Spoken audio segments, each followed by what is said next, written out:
नमस्कार, good evening साथियों। Filler form पर आपका स्वागत है।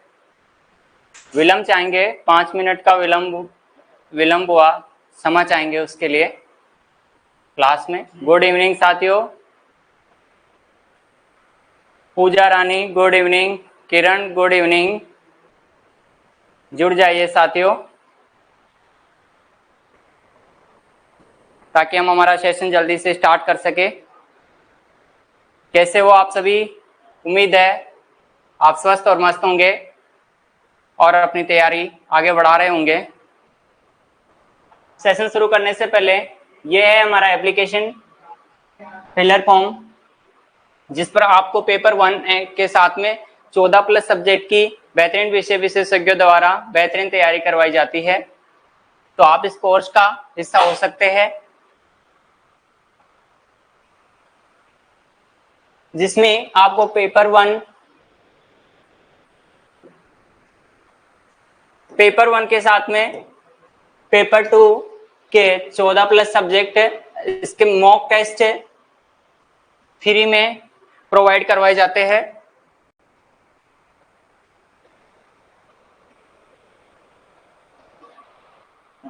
पेपर फर्स्ट एंड पेपर 2 के नोट्स, PYQ विद आंसर की 100+ MCQ टेस्ट आपको उपलब्ध होंगे इसमें।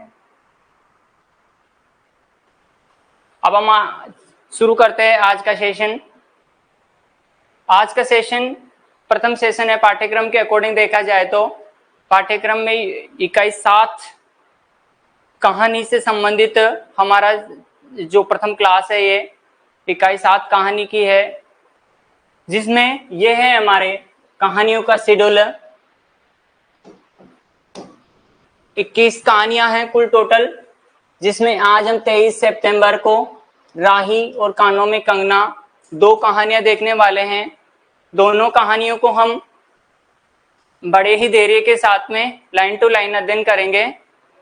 लेकिन उससे पहले हम देख लेते हैं कि जब हम कहानियों का अध्ययन करेंगे, इकाई 7 का हम अध्ययन करेंगे, तो किस प्रकार से हमारी जो अध्ययन शैली रहेगी वो किस प्रकार से रहेगी। तो हमारी अध्ययन शैली रहेगी 3 प्रकार से। इसमें हम पहला प्रकार देखेंगे कि कहानी को हम कथानक परिचर्चा के रूप में देखेंगे। कथानक को परिचर्चा के रूप में देखना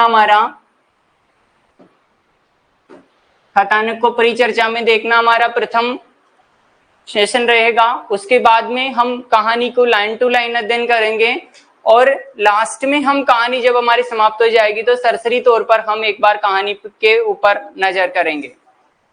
कहानी पढ़ने से पूर्व हमें ये पता हो जाना चाहिए या फिर हमें ये पता रहना चाहिए कि जो कहानी के अंदर से जो प्रश्न आते हैं वो किस प्रकार के प्रश्न आते हैं। आजकल लास्ट एग्जाम में भी एनटीए ने किस प्रकार का यहाँ से सवाल किया है, ये हमें कहानी पढ़ने से पूर्व एक कहानी के बारे में हमें पता हो जाना चाहिए दोस्तों। तो हम जब एक क्वेश्चन टाइप की बात करते हैं, जो कहानी में से क्वेश्चन टाइप होती है, उन कहानी के क्वेश्चन टाइप की हम बात करते हैं तो लगभग 5 प्रकार से कहानी में से प्रश्न किया जाता है। कोई सी भी कहानी हो, 5 प्रकार के उसमें से प्रश्न, जिसमें से हमारा पहला प्रश्न होता है वो कहानी के पात्र परिचय का होता है। हमारा जो प्रथम प्रश्न होता है वो पात्र परिचय का होता है। अतः किसी भी कहानी को पढ़ने से पूर्व हमें उसके पात्रों की ओर और उन पात्रों का हमें विशेष तौर से पता रहना चाहिए, क्योंकि पात्र में से प्रश्न कई बार सुमेलित में और कई बार सीधा सीधा सिंगल पात्र पूछ करके भी हमसे प्रश्न कर लिया जाता है।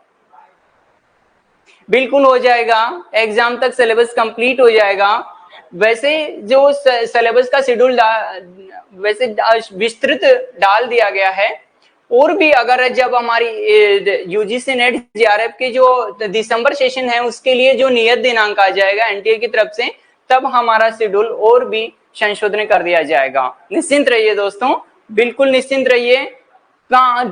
एग्जाम से पहले ना सिर्फ सिलेबस होगा बल्कि संपूर्ण अभ्यास साथ में हम बेहतरीन तरीके से कि किस प्रकार से इस बार ट्रेंड आएगा, प्रश्न किस प्रकार से वहां संभावना रहेगी, उन सब तमाम प्रश्नों की ओर भी हम देख लेंगे। इस प्रकार से किसी भी प्रकार की शंका आप में नहीं रहनी चाहिए। यूनिट 1 कब स्टार्ट कर दी जाएगी। यूनिट 1 वैसे विस्तृत, जब आप विस्तृत शेड्यूल डाल दिया गया है इसके लिए। हम गद्य पाठ्यक्रम को साथियों आपको बता दिया जाए, गद्य पाठ्यक्रम सबसे पूर्व स्टार्ट किया जा रहा है। गद्य पाठ्यक्रम को हम कवर करने के बाद में ही हम पद्य पाठ्यक्रम या फिर हम साहित्य के पाठ्यक्रम में जाएंगे, क्योंकि गद्य पाठ्यक्रम बहुत जरूरी हो जाता है। और जब धैर्य के साथ में पढ़ते हैं तो गद्य पाठ्यक्रम को ही पढ़ना चाहिए, क्योंकि गद्य पाठ्यक्रम जब लास्ट में एग्जाम टाइम आता है तो गद्य पाठ्यक्रम को हम कई बार नजरअंदाज कर देते हैं कि अब टाइम नहीं रहा है लाइन टू लाइन पढ़ने का, और जो गहराई के सवाल आते हैं उन तक जाने का अब समय नहीं रह गया है। हम इस प्रकार से इसलिए गद्य पाठ्यक्रम को कई बार नजरअंदाज कर देते हैं, तो इसीलिए हमने सबसे पहले गद्य पाठ्यक्रम से शुरुआत की है। आपके जो सभी कमेंट्स हैं वो लास्ट में 5 मिनट में ले लिए जाएंगे, आप कमेंट। अब हम सीधा सेशन पर आते हैं। हमारा जो प्रथम प्रश्न था वो पात्र परिचय का बनता है कहानियों में से, और जो द्वितीय प्रश्न बनता है वो बनता है चर्चित स्थान या चर्चित व्यक्तित्व जब कहानी में हमारे को दर्शाया जाए, तो वो प्रश्न हमारा द्वितीय प्रश्न टाइप नंबर 2 बनती है यहाँ से कि चर्चित खत्न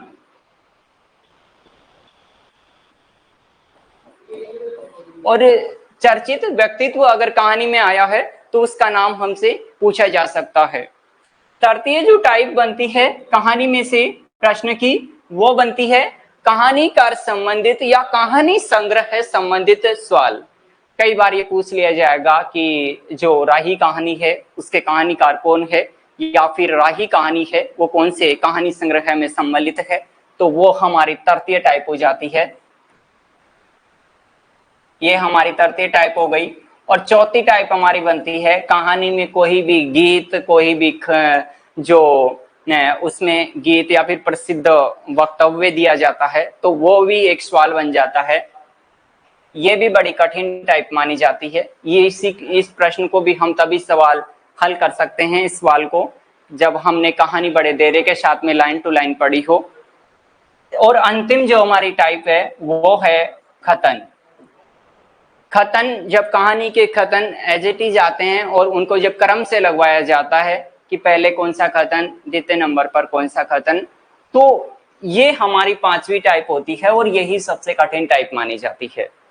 ये सबसे कठिन टाइप मानी जाती है, लेकिन इस कठिन टाइप के लिए ही हमने जो कहानी पढ़ने का जो तीसरा हमारा माध्यम था सरसरी तौर पर कहानी देखना, तो उसमें ये टाइप कवर हो जाती है। इसलिए 5 प्रकार के प्रश्न के अपन जब एक कहानी पढ़ने से पूर्व 5 प्रकार के प्रश्न हमारे जहन में हो जाने चाहिए, और वो 5 है पात्र परिचय, चर्चित खतन, और गीत से संबंधित, कथाक्रम से संबंधित, और लास्ट में है सुमेलित जो खतन आता है उससे संबंधित।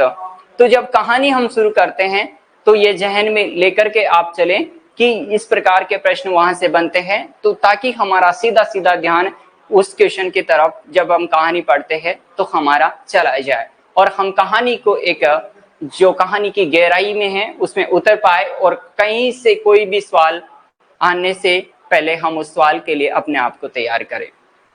ध्यान रहे, कहानी वाली यूनिट वैसे सबसे बेहद सरल यूनिट मानी जाती है एनटीए के जब हिंदी के सिलेबस में, और सबसे सरल भी है। और दोस्तों यहाँ से जो प्रश्न आता है वो लगभग सरल की श्रेणी में आता है, इसलिए यहाँ से हम सवाल गलत नहीं कर सकते और होना भी नहीं चाहिए।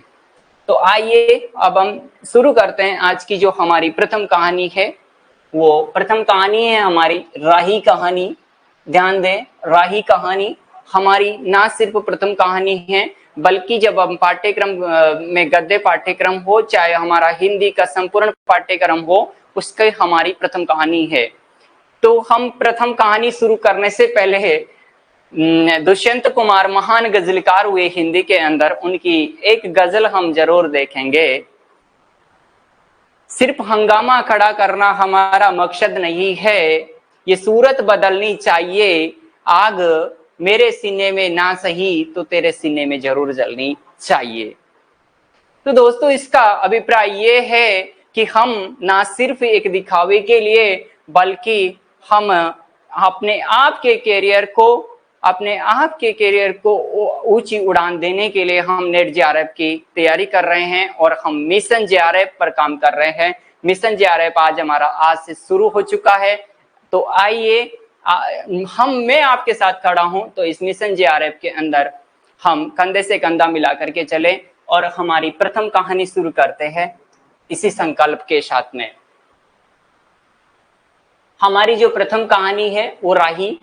देखिए, राही कहानी शुरू करने से पहले मैं आपको बता दूं कि थोड़ी स्लाइड इसकी क्लियर नहीं है, लेकिन जो लास्ट में जो नोट्स डाले जाएंगे ऐप के अंदर वो बड़े क्लियरिटी के साथ में डाल दिए जाएंगे। मैं टेक्निकल टीम से आज ही इस बारे में संपर्क करूंगा। मुझे यहाँ आने के बाद में पता चला कि स्लाइड थोड़ी सी धीमी या फिर स्लाइड थोड़ी क्लियर नहीं है, लेकिन हो जाएगा क्लियर, इसलिए से ध्यान दें। कहानी हमारी सुभद्रा कुमारी चौहान कहानीकार है, तो कहानीकार पे नजर जानी चाहिए हमारी। कहानीकार सुभद्रा कुमारी चौहान। सुभद्रा कुमारी चौहान के काव्य क्षितिज की ऊपर हम बात करें तो 1904 से 1948 सुभद्रा कुमारी चौहान का काव्य क्षितिज ठहरता है। 1904 में जन्म हुआ और 1948 के अंदर सुभद्रा जी का देहांत माना जाता है। इस प्रकार से काव्य क्षितिज 1904 से 1948 ठहरता है। कहीं पर भी कोई भी सवाल आए तो ये है प्रथम सवाल बनता है। राष्ट्रीय काव्यधारा से ओतप्रोत और राष्ट्रीय काव्यधारा में शामिल कवित्री मानी जाती है सुभद्रा जी। ध्यान देंगे, सुभद्रा कुमारी चौहान की जो सिलेबस के अंदर लगी हुई कहानी है वो है राही, और इनके कितने कहानी संग्रह है? 3। राही कौन से कहानी संग्रह का हिस्सा है? लास्ट अंतिम कहानी संग्रह है, जो सीधे साधे चित्र है 1947 में लिखित है, उसी का हिस्सा राही कहानी मानी जाती है। ध्यान देंगे, कहानी संग्रह के बारे में मैंने आपको बताया है कि कहानी संग्रह आप जरूर पढ़ेगी कौन से कहानी संग्रह में हमारी ये कहानी लगी हुई है। इसलिए सीधे साधे चित्र कहानी संग्रह 1947 में लिखित में लगी हुई कहानी है सुभद्रा कुमारी चौहान की। तो सीधे साधे चित्र को जब बड़ी गहराई से यहाँ से सवाल करना चाहे एग्जामिनर, तो ये भी पूछ सकता है कि राही कहानी के साथ साथ में और कौन सी कितनी कहानियां सीधे साधे चित्र कहानी संग्रह में लगी हुई है। तो 14 कहानियां लगी हुई है कुल, जिसमें से 4 कहानियां राष्ट्रीय धारा से उत्प्रोत है या फिर उनका वक्तव्य राष्ट्रीय धारा की ओर जाता है। वो 4 कहानियां हैं हींग वाला, तांगे वाला और गुलाब सिंह और राही। चारों कहानियां। ध्यान रहे आप कॉपी किताब अपने साथ में रखिएगा जब क्लास स्टार्ट करिए, तो क्योंकि कभी कभार ये हो जाता है कि प्रत्येक प्रश्न पीपीटी में नहीं मिले आपको, लेकिन मुखर भाषा में आपके सामने वो प्रश्न आ जाए तो आप नोट करते चलिएगा। बात हो रही थी सीधे साधे कहानी संग्रह की, तो उसमें हमारी जो राष्ट्रीय धारा से संबंधित कितनी कहानियां हैं? 4। हींग वाला, तांगे वाला, गुलाब सिंह और राही। 11 अन्यत्र कहानियां हैं। वो 11 अन्यत्र कहानियां भी आपको पता रखनी है और उनके नाम भी आपको याद होने चाहिए। रूपा, कैलाशी, नानी, कल्याणी, बी आला, साथ में है 2 साथी प्रोफेसर मिब्रा, मंगला, कान के बूंदे। तो ये सभी कुछ कहानी यहाँ इस सीधे साधे चित्र कहानी संग्रह में हमारे को देखने को मिलती है। तो आप सब उनका भी बड़ा गहराई से अध्ययन करके अपने आप को तैयार रखें, क्योंकि जो प्रश्न कहीं से कुछ भी पूछे हमें प्रश्न, सभी प्रकार के प्रश्न के लिए तैयार रहना है। सुभद्रा कुमारी चौहान के बारे में हमने बात की कि सुभद्रा कुमारी चौहान के 3 कहानी संग्रह है। 3 कहानियों संग्रह में से अंतिम कहानी संग्रह है सीधे साधे चित्र, 1947 में लिखित है और उसी के अंदर राही कहानी लगी हुई है और राही कहानी राष्ट्रीय धारा से ओतप्रोत है। साथ में इसके साथ में 3 और कहानियां राष्ट्रीय धारा के अंदर आती है जो राही के साथ में लगी हुई है। और जब हम अंतिम कहानी संग्रह की बात करते हैं तो सीधे साधे चित्र है, लेकिन इसके बाद में प्रथम कहानी संग्रह कौन सा है? तो प्रथम कहानी संग्रह दिखरे मोती है। वो बड़ा साहित्य का सवाल बन जाता है, लेकिन आप सभी सवालों के लिए तैयार रहिए। इतना आइए अब हम शुरू करते हैं राही, सुभद्रा कुमारी चौहान की कहानी। ध्यान रहे कथाक्रम पर परिचर्चा जरूर करेंगे। पहले राही कहानी एक बार बड़े ध्यान से सुनेंगे। लास्ट 3 या 4 मिनट कहानी का सार रूप है।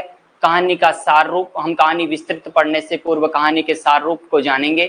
कहानी सार रूप में बात की जाए, कहानी संवादात्मक और आत्मकथात्मक शैली में लिखी हुई है सुभद्रा जी द्वारा। इसके अंदर 2 मुख्य पात्र है, अनीता और राही। अनीता संपन्न वर्ग का प्रतिनिधित्व करती है तो राही गरीबी वर्ग का प्रतिनिधित्व करती है। जेल का प्रवेश दिखाया गया है जब अनीता राष्ट्रीय आंदोलन के कारण जेल में जाती है और राही चोरी के कारण जेल में जाती है। दोनों संवाद जब करते हैं उसी का कहीं ना कहीं चित्र सुभद्रा जी ने यहाँ पे खींचा है इस कहानी के अंदर।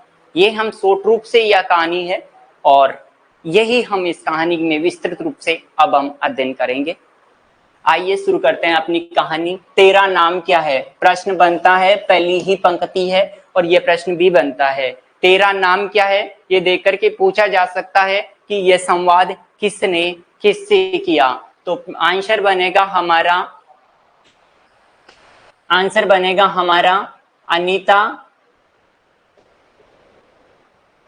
अनीता ने किया था राही से।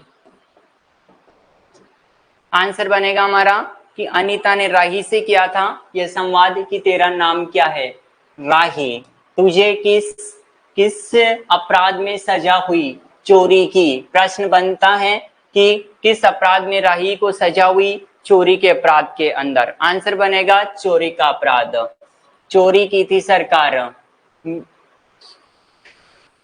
क्या चुराया था? नाच की गठरी। आंसर बनेगा, ध्यान दे, चोरी की थी तो किसकी की थी? नाच की गठरी की। आंसर नाच की गठरी। तो ध्यान दे, 3 शुरुआत की लाइनें और 3 प्रश्न। तेरा नाम क्या है? राही। तुझे किस अपराध में सजा हुई? चोरी की थी सरकार। किसकी चोरी? नाच की गठरी। कितना नाच था? होगा 5-6 शेर। बहुत अच्छा प्रश्न बनता है कि जो चोरी की थी नाच की वो कितने शेर की थी? तो 5-6 शेर। आंसर बनेगा 5-6 शेर। ध्यान देंगे, ना 5 ना 6, 5-6 शेर। और सजा कितने साल की? 1 साल की। ध्यान दे, राही ने चोरी की। चोरी किसकी की? अनाज की गठरी की। कितना अनाज चुराया? 5-6 शेर। सजा कितने साल की हुई? 1 साल की।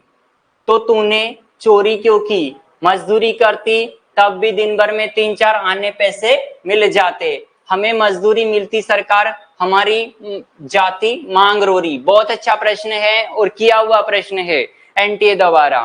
पीवाईक्यू के अंदर जब आप पाओगे तो यह प्रश्न आपको देखने को मिलेगा कि जो राही की जाति थी वो कौन सी थी? मांगरोरी। हमारी जाति मांगरोरी है, हम केवल मांगते खाते हैं। तो फिर चोरी करते हैं। उसी दिन घर में खाने को नहीं था, बच्चे भूख से तड़प रहे थे। बाजार में बहुत देर तक मांगा। बोझा ढोने के लिए टोकरा लेकर भी बैठी रही पर कुछ न मिला। सामने किसी का बच्चा रो रहा था, उसे देखकर भूखे बच्चों की याद आ गई। वहीं पर किसी की नाच की गठरी रखी हुई थी, उसे लेकर भागी ही थी कि अनीता ने, पुलिस वाले ने पकड़ लिया। अनीता ने एक ठंडी सांस ली, बोली, फिर तूने कहा नहीं कि बच्चे भूखे थे इसलिए चोरी की? संभव है इस बात से मजिस्ट्रेट कम सजा देता। कौन बोल रही है? अनीता बोल रही है। किससे बोल रही है? राही से। कि आपने सजा की तो सजा के बारे में आप मजिस्ट्रेट के सामने सच्चाई से पेश आते तो संभव है कि कम सजा देते। हम गरीबों की कोई नहीं सुनता सरकार। बच्चे आए थे कचहरी में, मैंने सब कुछ कहा पर फिर किसी ने नहीं सुना। राही ने कहा, अब तेरे बच्चे किसके पास है? उनका बाप है। अनीता ने पूछा। अनीता पूछ रही है कि अब तेरे बच्चे किसके पास है? क्या उनका बाप है? राही की आंखों में आंसू आ गए। वह बोली, उनका बाप मर गया सरकार। राही राही आंसू भर करके आंखों के अंदर जवाब देती है अनीता को कि उनका बाप मर गया। तो यहाँ पे जब राही के पति के बारे में भी चर्चा की जाएगी और राही के पति का भी हमें याद रखना है कि वो उनकी मृत्यु किस कारणवश हुई थी, ये भी याद रखना है। जेल में उसे मारा था और वहीं अस्पताल में मर गया, वह बच्चों का कोई नहीं है, तो बच्चों ने बाप में ही मरा।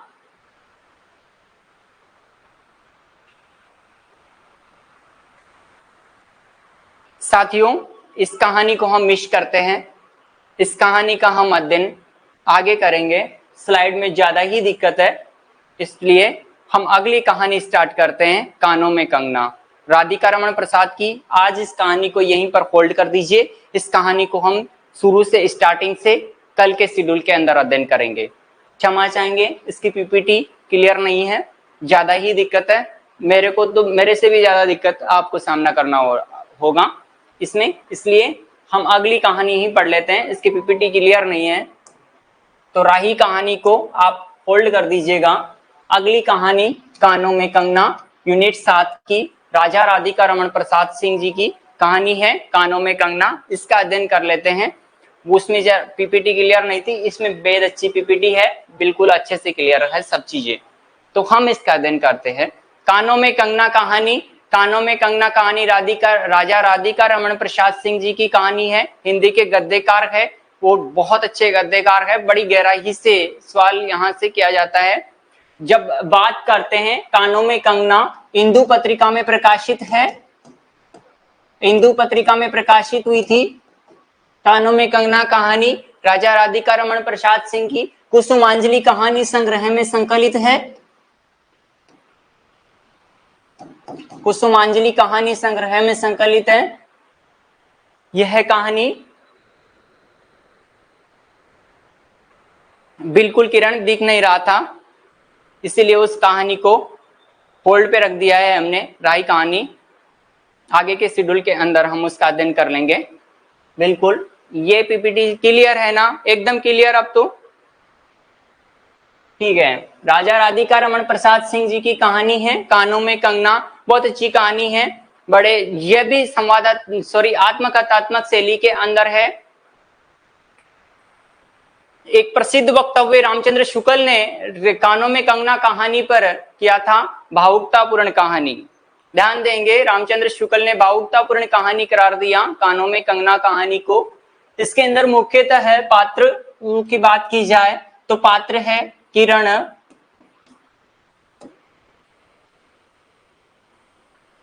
योगेश्वर, किरण योगेश्वर की पुत्री है।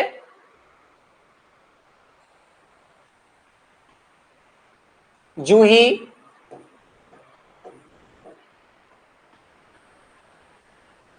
मोहन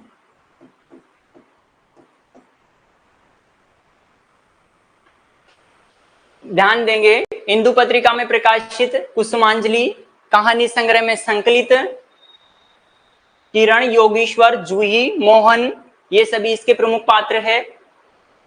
जब इसे सरसरी तौर पर देखा जाए तो इसमें कहानी बिल्कुल आत्मकथात्मक शैली में है। कहानी शुरू करते हैं। ध्यान देंगे, शुरू के अंदर कहानी का जो उद्देश्य है वो हमें कहीं ना कहीं स्पष्ट नहीं होगा, उसके बाद में हमें मुखर हो जाएगा। किरण, तुम्हारे कानों में क्या है? उसके कानों में चंचल लटे को हटाकर कहा, कंगना। अरे कानों में कंगना, सचमुच कंगन कानों को घेर कर बैठे थे। हाँ, तब कहा पहनूं। किरण, अभी बोली थी, दुनिया में जिसे बोली कहते हैं वैसी बोली नहीं।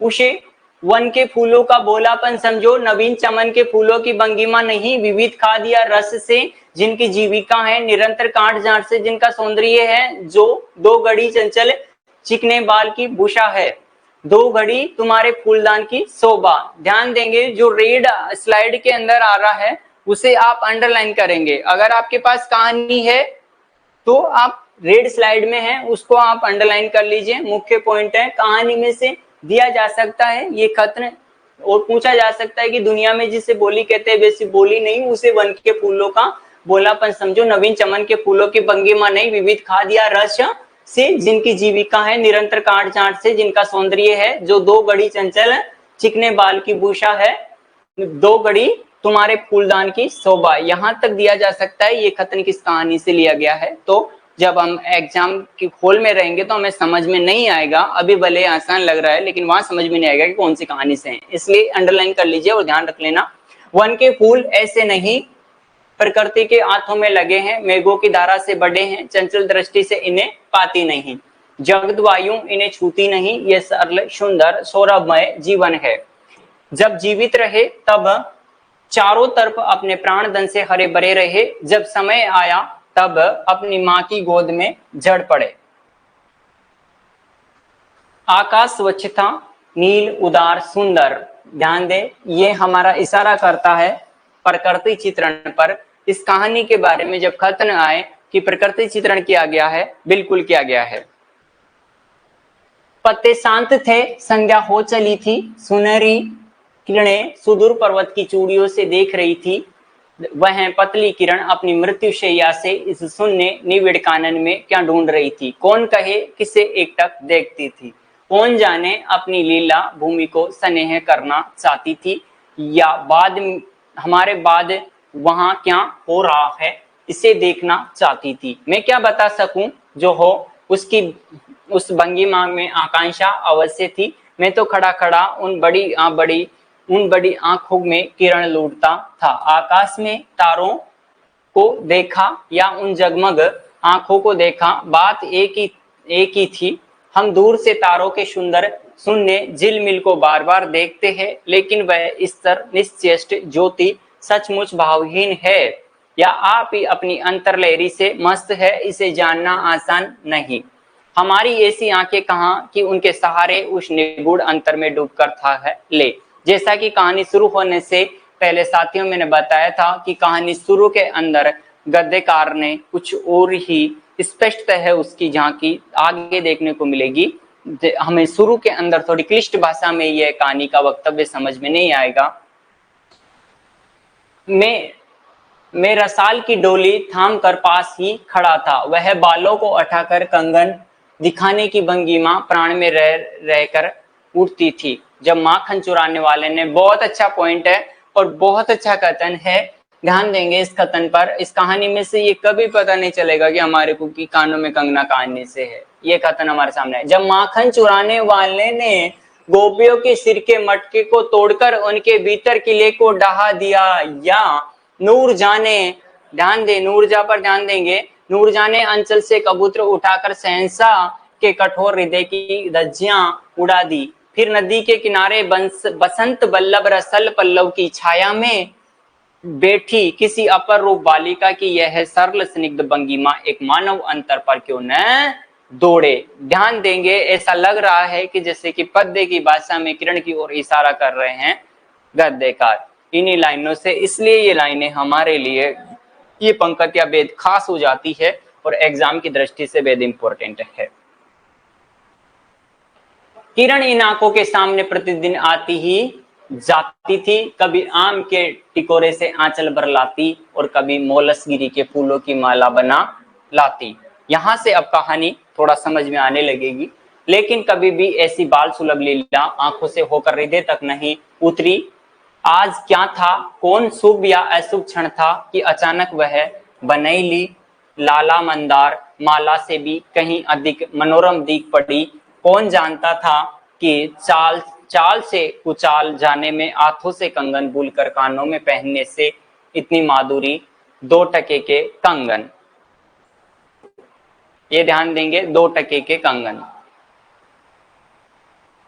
में इतनी शक्ति है, 2 टके के कंगन में इतनी शक्ति है। गोपियों को कभी शौपन में नहीं झलकता था कि बांस की बांसुरी में घूंघट खोलकर नचा देने वाली शक्ति बड़ी है। मैंने चटपट उसके कानों से कंगन उतार लिया, फिर धीरे धीरे उसकी उंगलियों पर चढ़ाने लगा, न जाने उस घड़ी में कैसी खलबली थी, मुंह से अचानक निकल आया। किरण, आज की यह घटना मुझे मरते दम तक न भूलेगी, यह भीतर तक बैठ गई। कौन कह रही है? किरण। उसकी बड़ी बड़ी आंखें, सॉरी, कौन कह रहा है? उसकी बड़ी बड़ी आंखें और भी बड़ी हो गई, मुझे चोट सी लगी, मैं तत्क्षण योगेश्वर की कुटी की तरफ चल दिया, प्राण भी उसी समय नहीं चल दिए। यह विस्मय था। यहाँ से कहानी अपना रूप ले रही है अपने असली उद्देश्य की तरफ। एक दिन था कि इसी दुनिया में, दुनिया से दूर रहकर लोग दुनिया का सुख उठाते थे। हरिचंदन के पल्लुओं की छाया वो लोग पर कहाँ मिले, लेकिन किसी समय ये हमारे यहाँ भी थे। ऐसे वन थे जिनके वृक्षों के साए में घड़ी निवारने के लिए स्वर्ग से देवता भी उतर आते थे। जिस पंचवटी का अनंत यौवन देखकर राम की आंखें भी खिल उठी थी, वहां के निवासियों ने कभी अमरतरु के फूलों की माला नहीं चाहिए। बहुत अच्छा, बहुत अच्छी पंक्ति है। जिस पंचवटी के अनंत यौवन देखकर राम की आंखें भी खिल उठी थी, वहां के निवासियों ने कभी अमरतरु के फूलों की माला नहीं चाहिए। मंदाकिनी की छींटों की शीतलता नहीं ढूंढी, नंदो पवन की सानी कहीं वन भी था। कला वृक्ष की छाया में शांति अवश्य है, लेकिन कदम की छाप यहाँ कहाँ मिल सकती है? हमारी तुम्हारी आंखों ने कभी नंदोत्सव की लीला नहीं देखी, लेकिन इसी भूतल पर एक दिन ऐसा उत्सव हो चुका है जिसको देख देख कर प्रकृति और रजनी 6 महीने तक ठगी रही। सत देवांगनाओं ने पारिजात के फूलों की वर्षा से नंदन कानन को उजाड़ डाला। समय ने सब कुछ पलट दिया। अब ऐसे वन नहीं जहां कृष्ण गोलाक से उतरकर घड़ी बंसी की टेर दे, ऐसे कुटीर नहीं जिनके दर्शन से रामचंद्र का भी अंतर प्रसन्न हो, या ऐसे मुनीष नहीं हैं जो धर्म धुरंधर धर्मराज को भी धर्म में शिक्षा दे। ध्यान देंगे साथियों, जो कानों में कंगना कहानी है उसके खतन कुछ ऐसे है कि जो आपको लगेगा ही नहीं कि ये कानों में कंगना कहानी से है। इसलिए इसके खतन भेद महत्वपूर्ण जो रेड स्लाइड में है उनको आप बड़ी गहराई से और बड़े धैर्य के साथ में जरूर पढ़ना, बिल्कुल मूल पीडीएफ के माध्यम से। यदि एक दो भूल भटके हो भी, तब भी अभी तक उन पर दुनिया का पर्दा नहीं उठा, जगन माया की माया नहीं लगी, लेकिन वे कब तक बचे रहेंगे? थोक अपने यहाँ अलौकिक बातें कब तक होने देगा? भवसागर की जल तरंगों पर स्थिर होना कब संभव है? ऋषिकेश स्थान आया है। हमने शुरू में ही बात की थी कि कहानी में से एक प्रश्न बनता है चर्चित स्थान और चर्चित व्यक्ति। चर्चित स्थान ऋषिकेश, इसमें 2 स्थान आएंगे, एक ऋषिकेश और एक मुरादाबाद। दोनों का आप लोग ध्यान रखेंगे। ये फर्स्ट है, पहला स्थान। ऋषिकेश के पास एक सुंदर वन है, सुंदर नहीं अपरूप सुंदर है, प्रमोद भवन के विलास निकुंज जैसा सुंदर नहीं, बल्कि चित्रकूट या पंचवटी की महिमा से मंडित है। कहाँ चिकनी चांदनी में बैठकर कनक घुंघरों की इच्छा नहीं होती, बल्कि प्राणों में एक ऐसी आवेश धारा उठती है जो कभी अनंत साधना की कुल पर पहुंचाती है। कभी जीव जगत के एक एक तत्व से दौड़ मिलती है। गंगा की अनंत गरिमा और वन की निविड़ योग निद्रा वही देखने को मिलती है। कौन कहे वहां जाकर ये चंचल चित्त क्या चाहता है? गंभीर अलौकिक आनंद, शांत सुंदर मरण।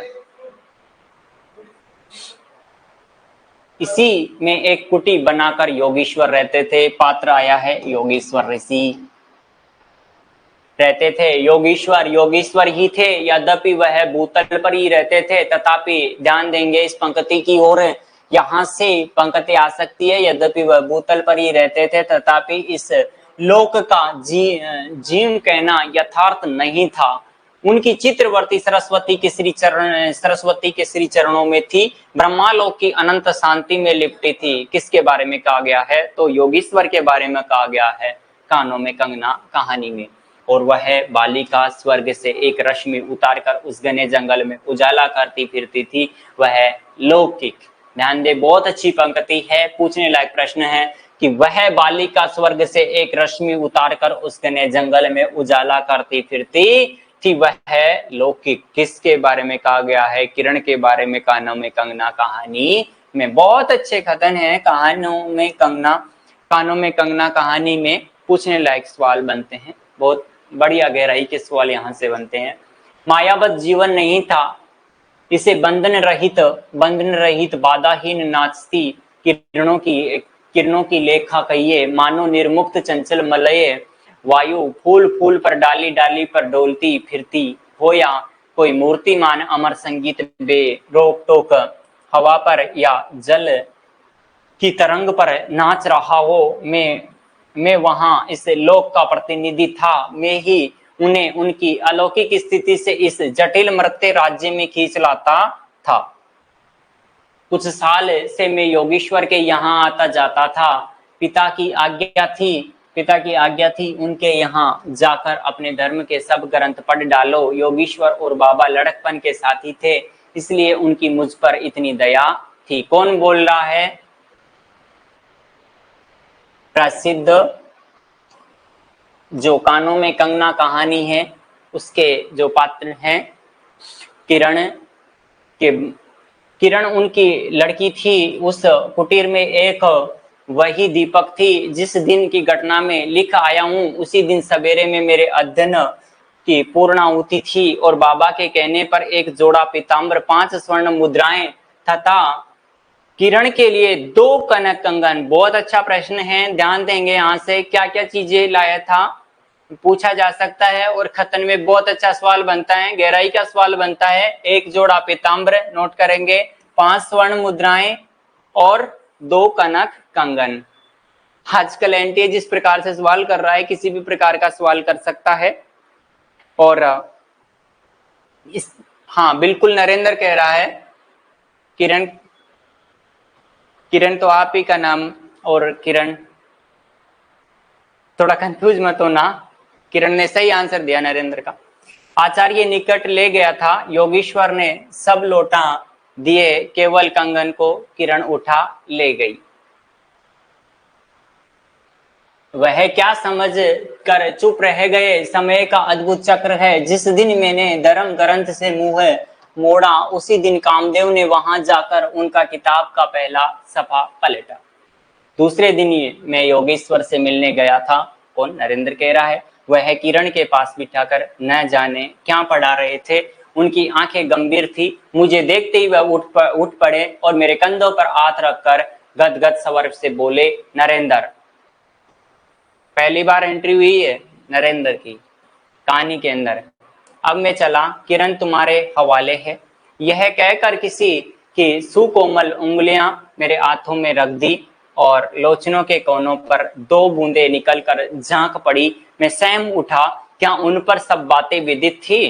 क्या उनकी तीव्र दृष्टि मेरे अंतर लहरी तक डूब चुकी थी?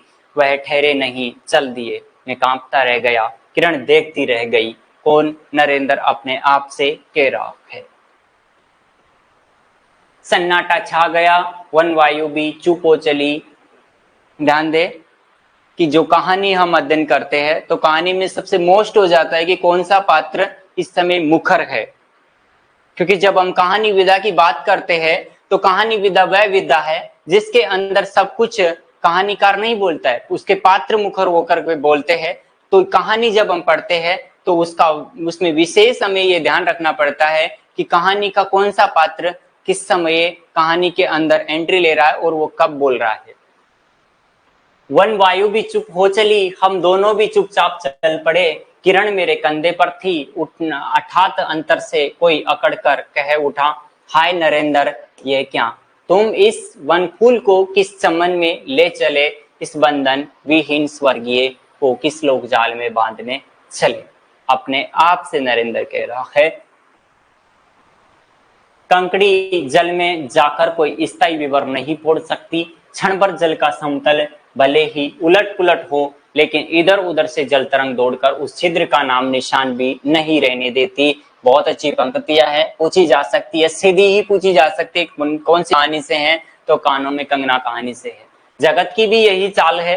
यदि स्वर्ग से देवेंद्र भी आकर इस लोक चलाचल में खड़े हो, फिर संसार देखते ही देखते उन्हें अपना बना लेगा। इस काली कोठरी में आकर इसकी कालीमा से बचे रहे, ऐसी शक्ति अब आकाश कुसुम ही समझो। 2 दिन में राम हाय जानकी कहकर वन वन डोलते फिरे, फिर 2 क्षण में यही विश्वामित्र को भी स्वर्ग से घसीट लाया।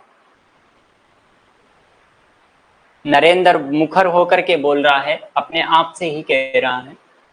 किरण की भी यही अवस्था हुई, कहां प्रकृति की निर्मुक्त गोद और कहां जगत के जटिल बंधन पास। कहां से कहां आ पड़ी वह अलौकिक भोलापन, वह निसर्ग उच्छ्वास, हाथों हाथ लुट गए उन वन फूल की विमल कांति, लौकिक चमन की मायावी मनोहारिता में परिणत हुई। अब आंखें उठाकर आकाश से नीरव बातचीत करने का अवसर कहां से मिले, मल वायु से मिलकर मलयाचल के फूलों से पूछताछ क्यों कर हो। जब किशोरी सांचे के अंदर डलकर उतरी, उसे पहचानना भी कठिन था। वह अब लाल चोली, हरी साड़ी पहनकर, सिर पर सिंदूर रेखा सजती और हाथों के कंगन, कानों की बाली और गले की कंठी, कमर की करदनी उसके चित्त को नचाए मारती थी। यह वेशभूषा भी आपसे पूछी जा सकती है कौन सी कहानी के अंदर दर्शाई गई है, तो कानों में कंगना कहानी का आप ध्यान रखेंगे। जब कभी वह सज धज कर चांदनी में कोठे पर उड़ती और वसंत वायु उसके आंचल से भोगियों की लपट लाकर मेरे बरामदे में भर देता, फिर किसी मतवाली माधुरी या तिरव मदिरा के नशे में मेरा मस्तिष्क घूम जाता और मैं चटपट अपना प्रेम चित्कार फूलदार रंगीन की चिट्ठी में भरकर जूही के हाथ पर भेजवाता, या बाजार से दौड़कर कटकी गहने का विलायती चूड़ी खरीद। जूही का ध्यान रखेंगे, कहानी की पात्र है, लाता। लेकिन जो हो, अब भी कभी कभी उसके प्रफुल्ल बदन पर उसे अलौकिक आलोक की छटा पूर्व जन्म की सुख स्मृति वत चली आती थी और आंखें उसी जीवंत सुंदर झिलमिल का नाच दिखाती थी। जब अंतर प्रसन्न था तो बाहरी चेष्टा पर प्रतिबिंब क्यों न पड़े। यूं ही 2 साल मुरादाबाद में मैंने कहा था कि सेकंड स्थान मुरादाबाद आएगा और पहला स्थान ऋषिकेश था। 2 स्थानों की चर्चा कानों में कंगना कहानी में की गई है। यूं ही 2 साल मुरादाबाद में कट गए। कितने साल? 2 साल। किसके? नरेंद्र के। एक दिन मोहन के यहाँ नाच देखने गया। मोहन नरेंद्र का मित्र। क्यों गए थे उसके घर? नाच देखने गए थे कि किन्नरी पात्र का यहाँ पर एंट्री हुई है। किन्नरी से आंखें मिली क्या? लीन हो गई नवीन यौवन कोकिल कुंठा चतुर चंचल चेष्टा मायावी चमक। अब चित्त को चलाने के लिए और चाहिए, और क्या चाहिए? ध्यान रहे, यह पंक्ति दी जा सकती है कि नवीन यौवन कोकिल कुंठा चतुर चंचल चेष्टा मायावी चमक, ये किसके बारे में कहा गया? तो आप कंफ्यूज हो जाओगे कि कहीं ना कहीं किरण के बारे में कहा गया है, लेकिन किरण के बारे में ना कह करके यह खत किन्नरी के बारे में आया है। तो इस बारे में आप लोग यहीं पर थोड़ा ध्यान देंगे और बड़ी गहराई से इसको आत्मसात करेंगे, इस पंक्ति को। अब चित्त को चलाने के लिए और चाहिए क्या? किन्नरी सचमुच किन्नरी ही थी, नाचने वाली नहीं, नचाने वाली थी। पहली बार देखकर उसे इस लोक की सुंदरी समझना दुस्तर था। एक लपट जो लगती किसी की नशा सी चढ़ जाती। यारों ने मुझे और भी चढ़ा दिया। आंखें मिलती मिल गई, हृदय को भी कभी साथ घसीट ले गई। कौन कह रहा है? नरेंद्र। बहुत अच्छी पंक्ति है। रेड स्लाइड का विशेष तौर से आप ध्यान रखेंगे। फिर क्या था? इतने दिनों की धर्म शिक्षा, संवत्सर की पूज्य लक्ष्मी, बाप दादों की कुल प्रतिष्ठा, पत्नी से पवित्र प्रेम एक एक करके उस प्रतिप्त वासना कुंड में भस्म होने वाला लगे। अग्नि और बढ़ती गई। किन्नरी की चिकनी दृष्टि चिकनी बातें भी बरसाती रही। घर बार सब जल उठा, मैं भी निरंतर जलने लगा, लेकिन ज्यों ज्यों जलता गया जलने की इच्छा जलाती रही। नरेंद्र कह रहा है अपने आप के बारे में। 5 महीने कट गए किन्नरी के आकर्षक के अंदर 5 महीने कट गए। नशा उतरा नहीं। बनारसी साड़ी, पारसी जैकेट, मोती का हार, कर्ण, कटकी, कर्णफूल सब कुछ लाकर उस मायावी, ध्यान दे, इन पर ध्यान देंगे, बनारसी साड़ी, पारसी जैकेट, मोती का हार और कटकी कर्णफूल, 4 चीजें उसकी बिक चुकी थी लगभग। सब कुछ लाकर उस मायावी के अलचक्र रंजित चरणों पर रखे। किरण हेमंत की मालती बनी थी, जिस पर एक फूल नहीं, एक पल्लव नहीं, घर की वधू क्या करती। जो अनंत सूत्र से बंधा था, जो अनंत जीवन का संगी था, वहीं हाथों हाथ पराये के हाथों बिक गया। फिर ये तो 2 दिन के चमकते खिलौने थे, इन्हें शरीर बदलते क्या देर लगे।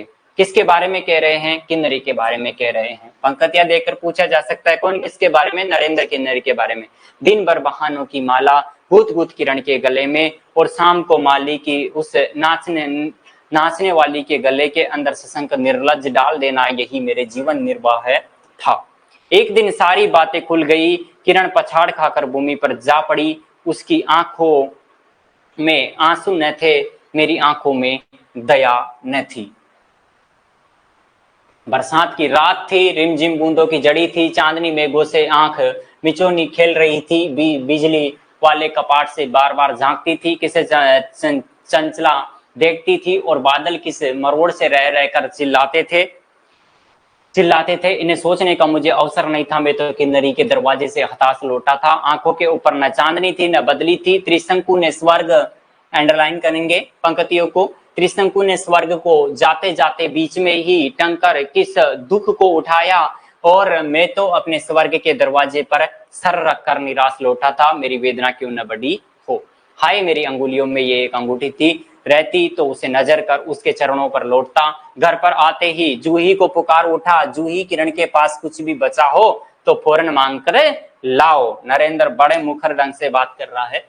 तो ऊपर से कोई आवाज नहीं आई, केवल सिर के ऊपर से एक काला बादल कालांत चित्कार कर, काला बादल से आश्चर्य है, संकट, चिंतित अवस्था, चित्कार कर चिल्ला उठा, मेरा मस्तिष्क घूम गया। मैं तितक्षण कोठे पर दौड़ा, सब संदूक झांके, जो कुछ मिला सब तोड़ डाला, लेकिन मिला कुछ भी नहीं। अलमारी में केवल मकड़ी का जाला था। ध्यान देंगे, अलमारी में क्या था? मकड़ी का जाला। जिस प्रकार से इनके सवाल कर रहा है, पूछा जा सकता है सवाल। श्रृंगार बक्से में एक छिपकली बैठी थी, उसी दम किरण पर झपटा। पास जाते ही सहम गया। वह एक तकिए के सहारे निस्सहाय, जिसका कोई सहारा नहीं, इस प्रकार से निष्पंद लेटी थी। केवल चांद ने खिड़की से होकर उसे गोद में ले रखा था, और वायु उस शरीर पर जल से भिगोया पंखा जल रही थी। मुख पर एक अपरूप छटा थी। कौन कहे कहीं जीवन की शेष रश्मि क्षण भर वहीं अटकी हो। आंखों में एक जीवन ज्योति थी, शायद प्राण शरीर से निकलकर किसी आश्रय से वहां बैठ रहा था। मैं पुकार उठा, किरण, किरण, तुम्हारे पास कोई गहना भी रहा है। कानों में कंगना जब कहानी को पढ़ते हैं तो मेरे दिमाग में खतन का ही प्रश्न घूमता है। इसमें से पूछा जाएगा तो खतन पूछे जाएंगे, क्योंकि बड़े गहराई के खतन इसमें दिए गए। ये खतन भी बहुत अच्छा खतन था, बड़ी गहराई से इसको आप देखना। हाँ, क्षीण कंठ की कांकली थी, कहाँ है अभी दिखने दो। उसे धीरे से घूंघट सरका कर कहा, वही कानों में कंगना। सिर तकिए से ढल पड़ा, आंखें भी झप गई। वह जीवंत रेखा कहाँ चली गई? क्या इतने ही के लिए अब तक ठहरी थी? आंखें मुखर पर जाक पड़ी, वही कंगन थे, वैसे ही कानों में घेर कर बैठे थे। मेरी स्मृति तड़ी वेग से नाच उठी। दुष्यंत ने अंगूठी पहचान ली। भूली शकुंतला उस पर पल याद आ गई, लेकिन दुष्यंत सौभाग्यशाली थे, चक्रवर्ती राजा थे। अपनी प्राण प्रिय को आकाश पाताल छान कर ढूंढ निकाला। बहुत अच्छा कथन है। मेरी किरण तो इस भूतल पर न थी, किसी तरह के प्राण देकर भी पता पाता, प्रलोक से ढूंढ निकालूं, ऐसी शक्ति इसी दीनहीन मानव में कहाँ। चढ़ा नशा उतर पड़ा, सारी बातें सूझ गई, आंखों पर पट्टी खुल पड़ी। लेकिन हाय, खुली भी तो उसी समय जब जीवन में केवल अंधकार ही रह गया, मतलबात में कुछ नहीं रहा। अर्थात किरण की लगभग मौत हो गई है। ये कहानी में समाप्त होती है हमारी। तो ध्यान देंगे, कानों में कंगना कहानी थी, बेहद अच्छी कहानी थी, आत्मकथात्मक शैली के अंदर कहानी थी, जिसके अंदर नरेंद्र कहीं ना कहीं अपनी आप बीती बता रहा है कि किस प्रकार से वह किरण के सौंदर्य में सच्चे अपने प्रेम की ओर पहले उन्मुख हुआ और उसके बाद में वह जब योगेश्वर अपने जो किरण के पिता थे उसकी शिक्षा दीक्षा लेकर के और उस बेटी का दायित्व अपने कंधों पर उठाया था, लेकिन किस प्रकार से वह किन्नरी के आवेश के अंदर और किन्नरी के जो आकर्षण के अंदर धीरे धीरे चल पड़ा और धीरे धीरे उसकी जो संपूर्ण संपत्ति थी वो किस प्रकार से जाती गई और लास्ट में जो अंतिम जो पड़ाव था हमारा कहानी का वो समाप्त होता है कि कहीं ना कहीं किरण जो सबसे बड़ी दौलत थी उसकी मृत्यु के साथ में। तो ये था हमारा कानों में कंगना कहानी का सारांश। कानों में कंगना कहानी बड़े पूरा विश्वास है कि बड़े ही सरल शब्दों में आपके समझ में आई होगी। और भी अगर किसी भी प्रकार का कोई आपकी शंका हो, किसी भी प्रकार का कोई समस्या आई हो कहानी पढ़ने में, तो आप कमेंट के कर सकते हैं, आपको उसका समाधान अगली कक्षा के अंदर मिलेगा। और जब हम बात कर रहे थे शुरू के अंदर राही कहानी की, तो राही कहानी की PDF जो स्लाइड थी उसमें दिक्कत थी, तो हम उस राही कहानी को लास्ट में जब हमारी कहानी का यूनिट हमारा समाप्त होगा वहां पर हम राही कहानी का अध्ययन करेंगे। जो हमारी कहानी का शेड्यूल है वो यथावत ही रहेगा। जो 24 सितंबर को जो हमारी कहानी लगी हुई है उसी को हम पढ़ेंगे। इसलिए आप एक बार मूल PDF में से कहानी का अध्ययन करके आए ताकि आपको समझने में भी आसानी हो और आप अपने खुद के एक सवाल जो आप तैयार करके वो सवाल लेकर के आए और कक्षा के अंदर वो सवाल करें ताकि हमें समझने में बेहतर आसानी हो। Thank you so much. आज के लिए इतना ही। All the guys.